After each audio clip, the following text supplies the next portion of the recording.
Guess who's Bizak? PJ Shake Yanks Washington. Yo, a pimp named Mitch back. You a cold piece. Bought PJ Cheeks Washington back for 15.5 milli. Mitch, Chef Kiss. That and more here in the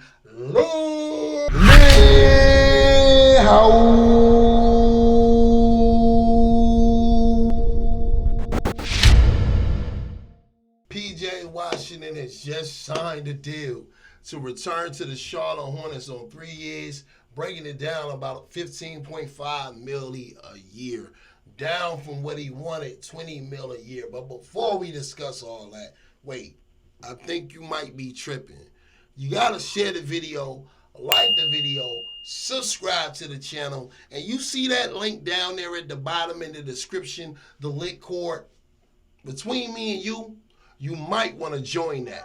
And also join the Blue Room, because we'll be doing all of our NBA watch parties, our Charlotte Hornets, LaMelo Ball watch parties this year in the Lit Court. Make sure you sign up ASAP No Rocky, ASAP No Ferg, or you're going to be left out, because we will not be doing those streams here on YouTube this year. Only the recaps, the pre-games, and the interviews, and the morning after show will be here. But the film session with Rev, or the film session with Rev and Mike, and the actual game watch streams, you're going to have to do that in the Discord, or the AKA Lit Court. Before we do anything else, though, don't be a hater, be greater, man. What's wrong with you?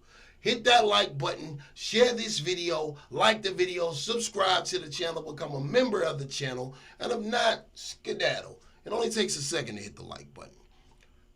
Let's get to the topic at hand. PJ Washington, man. Somewhere in PJ's heart, in his mind, and his soul, a little man has been whispering to him and telling him he's him. In reality, PJ is not him. He's them. And that's what took this entire negotiation so long. Because he went into the Charlotte Hornets front office negotiating like he was him. Negotiating like he was LaMelo Ball or Miles Bridges, or one of the guys on the team, or the guy on the team. But Mitch responded yesterday in a tune of 15.5 a year in 3 years, right? With "you're them." PJ, don't get me wrong, he is a guy that can bring tremendous value in the right role on a team. But my problem with PJ Washington since being drafted, since his inception on the Charlotte Hornets, is overrating his worth. And it wasn't always PJ's fault. When Miles Bridges was drafted a year before, and had a pretty damn good rookie season. A lot of people say he had a good rookie season. I say it was okay. Just because he took a bit of a step back because being played out of position for PJ that next year, he was demoted to the bench to the point where when LaMelo came, Miles was on the bench and PJ was in the starting lineup. Even though these guys have similar attributes, they have similar measurables, they're the same height, wingspan not that much different, but there's one glaring difference. PJ Washington is built like a baby mother, like straight up and down. You know what I'm saying? Miles Bridges jumps like Captain Kangaroo, and Vince Carter had a baby with power from a Hemi or a V8 engine. Like, bro, any other organization in the league is looking at this and laughing. It's a no-brainer. And that's why when they drafted LaMelo Ball and he activated Miles Bridges, everyone was so shocked, and I never was, because I understood that PJ's ceiling is Miles Bridges' floor. And that's no shot at PJ. That's just who he is. PJ is a guy that shoots the three ball for a small forward / power forward tweener, which he is. Remember that word. They don't talk about it anymore. They say that's versatility. But really in basketball, it's the worst word that you never want to be called, tweener. Excuse me? Many NBA players in the history of this league have never really got an opportunity to be on the floor and play the role that they wanted to play because they were that's that word again, tweener. And PJ Washington, to me, is a average to good tweener. But Charlotte has always had an infatuation to gaslight the fact that they're not going to make moves in free agency, to gaslight the fact that they're not going to make moves when the trade deadline comes around. They overrate the pieces that they have. Stop me if you heard this before. Devontae Graham, Most Improved Player of the Year.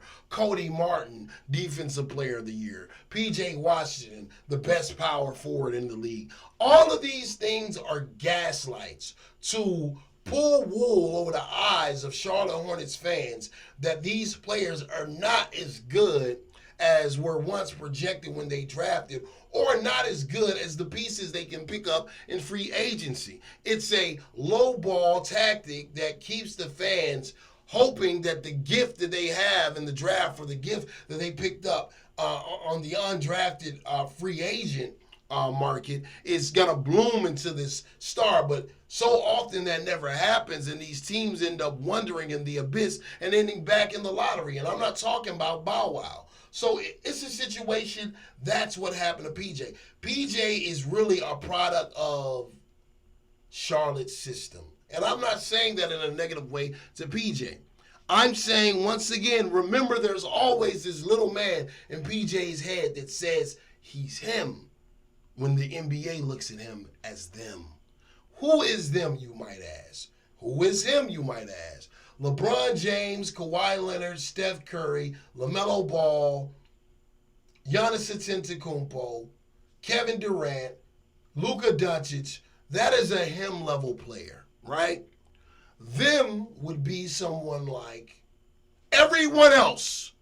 PJ is them. And he's not in the high category of them, where them is a second option or them is a third option. No, he's them like sixth or seventh guy that's coming off the bench. That's who he is. And the league responded in kind. When this whole situation started off at the beginning of free agency, PJ Washington was said to have been expecting, no, I'm not playing with you, I'm not kidding with you, I'm not bullshit. He was expecting $20 million in free agency. And 10 moments later, no offers came in. And 10 minutes later, no offers came in. And it even got so bad that PJ Washington actually removed, after receiving a qualifying offer from the Charlotte Hornets, he was so upset that he wasn't getting offered more money around the league that he deleted Charlotte Hornets off his Twitter account and changed it to Dallas, saying that he was moving to Dallas. And then about 2 days later, the Dallas Mavericks offered Grant Williams $16 million. Which proves the point of mine, that the NBA views PJ as them. Only Charlotte Hornets fans and PJ Washington view him as him. That's the only people. Because we have been waiting for 2 months now.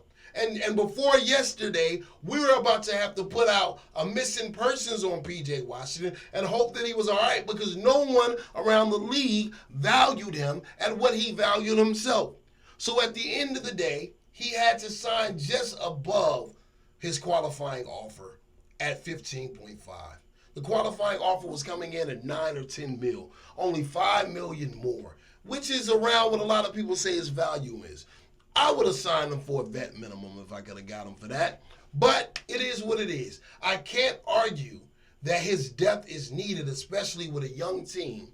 His depth is needed off of the bench. The only way this works is if PJ is coming off the bench. If Charlotte makes the mistake of playing him in the starting lineup and allowing him to meet his incentive for minutes played and points scored, they're going to run the negotiation numbers up, not this year, but at the end of next year. And if you don't end up going to the playoffs, if you don't make it to the play-in, if you're not successful in the postseason, then why are you paying potentially Miles Bridges, PJ Washington, and LaMelo Ball all that money? No, you bring PJ off the bench, you allow him to be an older guiding voice off of the bench that you know some nights can get hot and knock down some threes and score the basketball and do the little things defensively. You need somebody on the second unit with those younger guys that are going to be coming in. Charlotte, do not mess this up. Michael Jeffrey Tito Jordan is not there anymore. So it's no need to try to lowball players and lowball fans and lowball this organization. Go for the wins. Bring PJ off the bench. Let him be the veteran presence. But, yo, tell me, look, I've rambled on too long. Y'all let me know what you think. Do you like the PJ Washington move? Do you think it's a good move? Or do you think it's going to backfire? Let me know down there in the comment section below. Share this video. Like this video. Subscribe to the channel. And as always, you are in the mighty, mighty LitHoUsE.